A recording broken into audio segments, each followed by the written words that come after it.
Hi hello friends, എല്ലാ കൂട്ടുകാർക്കും നമ്മുടെ ഇന്നത്തെ അടിപൊളി എപ്പിസോഡിന്റെ റിവ്യൂയിലേക്ക് തന്നെ സ്വാഗതം കേട്ടോ. അങ്ങനെ മാർക്കോടെ വായി തന്നെ മേഘനാഥൻ സത്യങ്ങളൊക്കെ അറിയാണ്. എടാ, നീ വിചാരിച്ച പോലെ എന്റെ കൂടെയൊന്നുമല്ല നിന്റെ ഭാര്യ ഒളിച്ചോടി വന്നത്. നീ തെറ്റിദ്ധരിച്ചിരിക്കുക. നിന്റെ ഭാര്യ വന്നത് എന്റെ കൂടെയല്ല. നീ ഒരുപാട് വിശ്വസിച്ച് നിന്റെ കൂടെ നിർത്തിയ, ഒരു സമയത്ത് നിന്റെ വലിയ ഫ്രണ്ട് ആയിരുന്ന ഒരാളുടെ കൂടെയാണ് നിന്റെ ഭാര്യ പോയത് എന്നൊക്കെ പറയുമ്പോൾ മേഘനാഥൻ ആകെ അന്താളിച്ച് നിൽക്കാട്ടോ. അതിനു മുമ്പ് മാർക്കോ നല്ല രീതി തന്നെ മേഘനാഥനെ പെരുമാറുന്നുണ്ട്. ശേഷം മാർക്കോ ആ സത്യം തുറന്നു പറയാണ്. നീയും അതുപോലെ തന്നെ നിന്റെ വീട്ടിലുള്ളവരൊക്കെ തെറ്റിദ്ധരിച്ചിരിക്കുന്നത് എന്റെ കൂടെ മഞ്ജു വന്നു എന്നായിരിക്കും. ശരി, അങ്ങനെ തന്നെ ഇരിക്കട്ടെ എന്ന് ഞാനും വിചാരിച്ചു. അവിടെ വിവാഹം കഴിഞ്ഞവരാ. പക്ഷെ നിനക്കൊരു കാര്യം അറിയാവോ? അവരുടെ വിവാഹം ഇന്ന് രാവിലെ കഴിഞ്ഞു കേട്ടോ. രജിസ്റ്റർ മാരേജ് ആയിരുന്നു. ഇപ്പൊ വരനും വധു സുഖമായിട്ടിരിക്കുന്നു. ഇനി അവര് ജീവിച്ചു തുടങ്ങും, മക്കളും കുട്ടികളും കുടുംബവും ഒക്കെ ആയിട്ട്. നിനക്ക് അറിയണ്ടേ നിന്റെ ഭാര്യ ആരുടെ കൂടെയാ പോയെന്ന്? ഞാൻ കാണിച്ചു തരാവേ. അവർ രജിസ്റ്റർ ഓഫീസിൽ നിന്നിട്ടേ കല്യാണമൊക്കെ കഴിഞ്ഞിട്ട് ഫോട്ടോ എടുത്തിട്ടുണ്ടായിരുന്നു. ആ ഫോട്ടോ ഞാൻ നിനക്ക് കാണിച്ചു തരാം. ഇത് കണ്ടോ, ദേ ഇവന്റെ കൂടെയാണ് നിന്റെ ഭാര്യ ഇത് പോയിരിക്കുന്നത് എന്ന് പറയണം. അത് കാണുന്നത് മേഘനാഥനാകെ ഷോക്കായി പോകാട്ടോ. ഇത് സാഗർ അല്ലേ എന്ന രീതിയിൽ. അപ്പോഴേക്കും നമ്മുടെ മാർക്കോ പറയുന്നുണ്ട്, എന്താടാ നീ അന്താളിച്ചു പോയത്? നീ ഒരിക്കലും പ്രതീക്ഷിച്ചില്ലല്ലേ ഇങ്ങനൊരു ട്വിസ്റ്റ്? എന്റെ കൂടെ ആയിരിക്കും അവൾ ഒളിച്ചോടി വന്നെന്ന. നീ മാത്രല്ല, കണ്ണൻ സാറും മഹാലക്ഷ്മി മേഡം പോലും അങ്ങനെയാണ് വിചാരിച്ചത്. കുറച്ചു മുമ്പ് എല്ലാവരും സത്യങ്ങൾ അറിഞ്ഞത് സാഗറിന്റെ കൂടെയാണ് അവള് പോയെന്ന്. എന്തായാലും അവരുടെ കല്യാണമൊക്കെ കഴിഞ്ഞ് അവരിന് സുഖമായിട്ട് ജീവിക്കാൻ വേണ്ടി പോവാം. നീയും ഇതിനു മുമ്പ് വിവാഹമൊക്കെ കഴിച്ച് ഒരു കുഞ്ഞൊക്കെയുള്ളതല്ലേ? അവരെയും കൂട്ടി നീയും സുഖമായിട്ട് ജീവിക്കണം, അതാ നല്ലത് എന്നൊക്കെ പറഞ്ഞിട്ട് മാർക്കോ കൊഞ്ചനും കുത്തി കളിയാക്കി കാണിച്ചിട്ട് അവിടെ അങ്ങോട്ട് പോകാട്ടോ. മേഘനാഥൻ ആ ദേഷ്യത്തിൽ വേഗം തന്നെ വീട്ടിലേക്ക് വരുവാനായിട്ട് കണ്ണനോട് പറയുന്നുണ്ട്, തൃപ്തിയായാലും നിങ്ങക്ക്? നിങ്ങളുടെ പുന്നാര പെങ്ങള് ആരുടെ കൂടെയാ ഒളിച്ചോടി പോയെന്ന് അറിയാവോ? ആ സാഗറിന്റെ കൂടെയാ, അല്ലാതെ ആ മാർക്കോടെ കൂടെ അല്ല എന്ന് പറയുമ്പോ പുച്ഛത്തോടു കൂടി തന്നെ നമ്മുടെ കണ്ണനും മഹാലക്ഷ്മിയും അത് കേട്ടിരിക്കുകയാണ്. അത് കേട്ടിട്ട് നമ്മുടെ കരുണയും ഉണ്ണിയും അമ്മയൊക്കെ ഞെട്ടി നിൽക്കുന്നുണ്ടോ. സാഗറിന്റെ കൂടെയോ എന്ന് ഉണ്ണി ചോദിക്കുമ്പോഴേക്കും അവൾക്ക് വേറെ ആരെയും കിട്ടിയില്ലേ എന്ന് ചോദിക്കുമ്പോ അപ്പോഴേക്കും മേഘനാഥൻ പറയുന്നുണ്ട്, അത് അവന്റെ കൂടെ അവൾ ഒളിച്ചോടി പോയിക്കണത്. ഞാനും വിചാരിച്ചില്ല അവന്റെ കൂടെ ആയിരിക്കും ഒളിച്ചോടി പോയെന്ന്.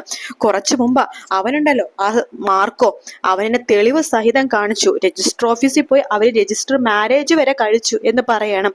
രജിസ്റ്റർ മാരേജ് അപ്പൊ അവരുടെ കഴിഞ്ഞോ എന്ന് പറയുമ്പോഴേക്കും കഴിഞ്ഞു എന്ന് പറഞ്ഞിട്ട് ആ നടന്ന സംഭവങ്ങളൊക്കെ മേഘനാഥൻ പറയാണ്. അതൊക്കെ കേട്ട് ആകെ കണ്ണ് തള്ളി നിൽക്കാട്ടോ.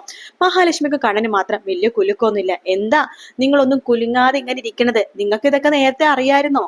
എല്ലാരും കൂടി എന്നെ പറ്റിക്കുമായിരുന്നല്ലേ എന്ന് മേഘനാഥൻ പറയുമ്പോഴേക്കും നമ്മുടെ കണ്ണം പറയണ്ട്, എടാ നിന്നെ എങ്ങനെ പറ്റിച്ച് നടപ്പാണ്ടത് എന്റെ പെങ്ങള്? നിന്റെ കൂടെ ആരെങ്കിലും ഒരു പെണ്ണ് ജീവിക്കോടാ എന്ന് ചോദിക്കാണ്. എനിക്ക് ദേഷ്യം വരുന്നുണ്ട് കേട്ടോ എന്ന് മേഘനാഥൻ പറയുമ്പോ, നിനക്ക് ദേഷ്യം വന്നാ ഞങ്ങൾക്ക് എന്താടാ? എടാ നീയൊക്കെ ഒരു ആണാണോടാ? നിനക്ക് ഇതിനു മുമ്പ് വിവാഹം കഴിയണതല്ലേടാ നിന്റെ?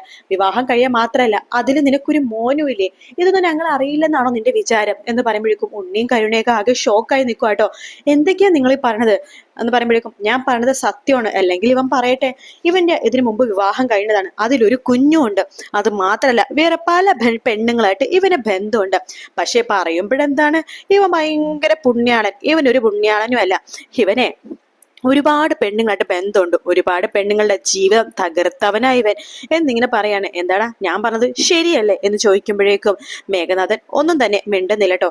ആ സമയത്ത് ഉണ്ണിയും കരുണയും പരസ്പരം മുഖത്തോട് മുഖം നോക്കിയിരിക്കുകയാണ്. ആരെയാണ് വിശ്വസിക്കേണ്ടത്, ആരെയാണ് കേൾക്കേണ്ടത് എന്നൊക്കെ വിചാരിച്ചിട്ട് കണ്ണം പറയുന്നുണ്ട്, എന്തായാലും അവള് ഞങ്ങൾ പൊന്നുപോലെ നോക്കും. ഇനി നിന്റെ സഹായം ഒന്നും ഞങ്ങൾക്ക് വേണ്ട.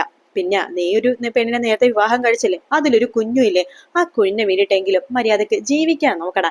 അല്ലാതെ എന്റെ സ്വത്ത് കണ്ടിട്ട് എന്റെ പെങ്ങളെ വിവാഹം കഴിച്ച നിനക്ക് ഇങ്ങനെ തന്നെ ഇരിക്കും എന്നൊക്കെ പറയണ മേഘനാഥൻ ആകെ ചമ്മി പോട്ടോ. പിന്നെ മേഘനാഥന്റെ സ്വഭാവമാണെന്ന് അറിയുമ്പോഴേക്കും എല്ലാവരും ഒന്ന് ഷോക്ക് ആവുന്നുണ്ട്. അപ്പൊ ഇന്നത്തെ എപ്പിസോഡിൽ നമ്മൾ കാണാൻ പോകുന്ന ഭാഗം ഇതൊക്കെ തന്നെയാണ് കേട്ടോ. പിന്നെ വേറൊരു വലിയൊരു സംഭവം നടക്കാൻ പോകുന്നുണ്ട്. വേറൊന്നുമല്ല, ഇനി അടുത്തത് അടി കിട്ടാൻ പോണത് നമ്മുടെ ഉണ്ണിക്കാട്ടോ. അതെങ്ങനെയാന്നല്ലേ, കരുണ. അതെ, കരുണ ഇപ്പൊ ഉണ്ണിനെ വില കുറച്ച് കാണുന്നുണ്ട്. നിങ്ങളെ കൊണ്ട് ഒന്നിനും കൊള്ളില്ല, നിങ്ങളെ കൊണ്ട് എന്തിനോ കൊള്ളാം. നിങ്ങളുടെ ചേട്ടൻ ഒരു വീൽ ചെയറിലാണ് ഇരിക്കുന്നത്. പക്ഷേ കാര്യങ്ങളൊക്കെ അയാളല്ലേ നീക്കുന്നത്. പിന്നെ അയാൾക്ക് അയാളുടെ ഭാര്യ ഉണ്ടല്ലോ. നിങ്ങൾക്ക് കയ്യും കാലും എല്ലാം ഉണ്ട്, ചലനശേഷിയുണ്ട്. പക്ഷെ നിങ്ങളെ കൊണ്ട് ഒന്നിനും കൊള്ളില്ല. സത്യം പറഞ്ഞിട്ടുണ്ടല്ലോ, നിങ്ങളെ വിവാഹം കഴിച്ചത് വെറുതെ വേസ്റ്റ് ആയി പോയെന്നാണ് എനിക്കിപ്പൊ തോന്നുന്നത്. നാളൊരു സമയത്ത് ഇവിടുന്ന് 10 പൈസ നിങ്ങൾക്ക് കിട്ടുമെന്ന് എനിക്ക് തോന്നണില്ല എന്നൊക്കെ പറയുന്നുണ്ട്.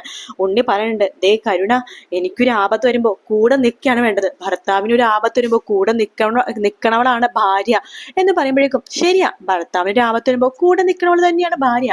പക്ഷെ നിങ്ങൾക്ക് ഒരു ആപത്താണോ സംഭവിച്ചിരിക്കുന്നത്? നിങ്ങൾക്ക് എപ്പോഴും ആപത്തുകളോട് ആപത്തല്ലേ? പിന്നെ ഞാനെങ്ങനെ നിങ്ങളുടെ കൂടെ നിൽക്കുന്നത്? എനിക്ക് നിങ്ങളുടെ കൂടെ നിൽക്കാൻ ഒരു താല്പര്യമില്ല. നിങ്ങൾക്ക് ഇനി 10 പൈസയുടെ വില ഇവിടെ ഉണ്ടാകാൻ പോണില്ല. മുട്ടയുടെ ഉണ്ണിയില്ലേ, ഒരു വെറും ഒരു ഉണ്ണിയാ നിങ്ങള്. മുട്ടയുടെ ആ വെള്ളത്തോടുണ്ടല്ലോ, അതാണ് നിങ്ങളുടെ കണ്ണേട്ടൻ. ആ മുട്ടയുടെ മഞ്ഞയാണ് നിങ്ങൾ. ഒരു ഗുണവും ഇല്ല. അതായത് നമ്മൾ വെള്ള കഴിച്ചു കഴിയുമ്പോഴേക്കും നമുക്ക് മഞ്ഞ കഴിക്കാൻ തോന്നില്ല. അത് ചിലപ്പോൾ ചില ആൾക്കാർക്ക് അത് ഉപയോഗിക്കുക പോലില്ല, അതെടുത്ത് വെളിയിലേക്ക് തള്ളും. അതുപോലെയാ നിങ്ങൾ. കാലിന് വയ്യാത്ത അയാൾ എവിടെ ഇരിക്കുന്നു, കാലിന് ഒരു കുഴപ്പമില്ലാത്ത നീ എവിടെ ഇരിക്കുന്നത്? എന്തായാലും എനിക്കേറെ കുറെയൊക്കെ മതിയായി. എടി, നമ്മുടെ കുഞ്ഞിനോർത്തെങ്കിലും നീ മര്യാദക്കൊക്കെ സംസാരിക്കടി എന്ന് പറയുമ്പോ ഞാൻ ആലോചിക്കട്ടെ എന്നൊക്കെ കരുണ പറയുന്നുണ്ടെങ്കിലും കരുണക്ക് ശരിക്കും മതിയായിട്ട് ഉണ്ണീന. കരുണ പതുക്കെ സ്വഭാവം മാറി തുടങ്ങാണ്. അതെ, തൻ്റെ അച്ഛൻ്റെ അമ്മയുടെ തനി ഗുണം കരുണ എടുക്കുമല്ലോ. അതുകൊണ്ട് തന്നെ കരുണക്ക് ഉണ്ണീനെ മതിയായി. ഉണ്ണീനെ ഒഴിവാക്കിയിട്ട് വേറെ ഏതെങ്കിലും ഒരു പുളിങ്കൊമ്പ് കിട്ടുവാണെങ്കിൽ അങ്ങോട്ടേക്ക് പോകാന്നാണ് കരുണ ഉദ്ദേശിക്കുന്നത് കേട്ടോ.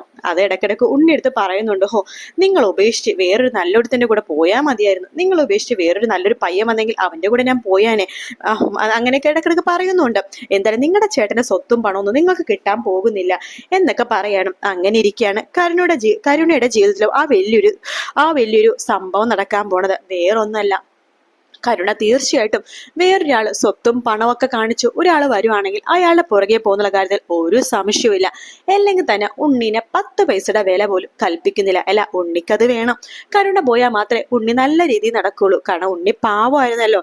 എപ്പൊ കരുണനെ വിവാഹം കഴിച്ചു അപ്പൊ തുടങ്ങി ഉണ്ണിയുടെ സ്വഭാവ മാറ്റം. അതുകൊണ്ട് തന്നെ കരുണ ഏതെങ്കിലും ഒരുത്തന്റെ കൂടെ ഒളിച്ചോടി പോവാണെങ്കിൽ തീർച്ചയായിട്ടും ഉണ്ണി ആദ്യമൊക്കെ കുറച്ച് ദേഷ്യവും അതുപോലെ തന്നെ കുറച്ച് മദ്യപാനവും പുകവലിയൊക്കെ കാണിക്കുമെന്നുണ്ടെങ്കിലും അതൊക്കെ മാറി ഉണ്ണിക്ക് സ്വഭാവം മാറാനുള്ള ഒരു അവസരം കൂടിയായിരിക്കും ഇത്. പക്ഷെ ഒളിച്ചോടി പോയ കരുണക്ക് ഒരു സമാധാനം കിട്ടില്ല കേട്ടോ. പണക്കാരനാണെന്ന് പറഞ്ഞ് പോയതൊക്കെ പാഴായി പോവേ ഉള്ളൂ.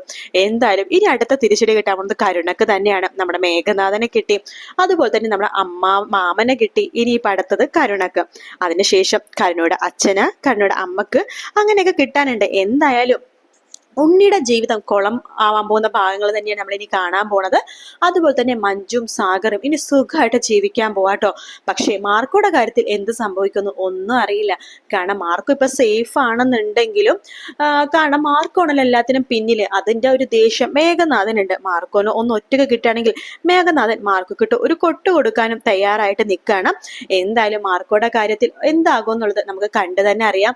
മഞ്ജുവും അതുപോലെ തന്നെ മഞ്ജുവിനെ വേണ്ടിയിട്ട് സാഗറും ഒരു ജോലിക്ക് പോവാണ്. ജോലി എടുത്ത് മഞ്ജുവിനെ പൊന്നുപോലെ നോക്കാനാണ് സാഗറിന്റെ ഉദ്ദേശം കേട്ടോ. സാഗറിന്റെ നല്ല സ്വഭാവം കാണുമ്പോഴേക്കും കണ്ണനും അതുപോലെ തന്നെ മഹാലക്ഷ്മിയും അവരുടെ കൂടെ തന്നെ നിൽക്കും. എന്തായാലും വീഡിയോ ഇഷ്ടപ്പെടുകയാണെങ്കിൽ ലൈക്ക് ചെയ്യാനും സബ്സ്ക്രൈബ് ചെയ്യാനും കമന്റ് ചെയ്യാനും മറക്കല്ലേ കേട്ടോ. മറ്റൊരു വീഡിയോ ആയിട്ട് വീണ്ടും കാണാം ഫ്രണ്ട്സ്. എല്ലാവർക്കും ടേക്ക് കെയർ. Bye bye.